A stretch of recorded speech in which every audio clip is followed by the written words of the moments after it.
Hello বন্ধুগণ, আজকে অনেক গরম। এই কারণে টক পাতা রান্না করেছি।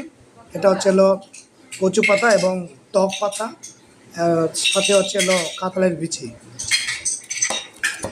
গরমের কারণে টক পাতাগুলো খেলে শরীরে একটু ঠান্ডা ঠান্ডা থাকে, ভালো লাগে। অনেক মজা হয়েছে। কচু শাকের সাথে এটা মানে কি বলবো, কচু শাকের সাথে যদি এভাবে টক পাতা খাওয়া যায়, আর খাওয়ার সাথে সাথে সবচেয়ে একটা মজার বিষয় এই দুই বন্ধু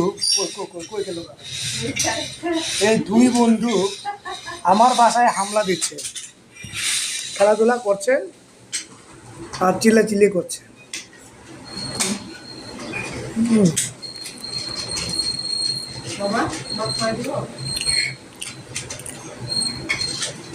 অনেক মজা, অনেক মজা হয়েছে।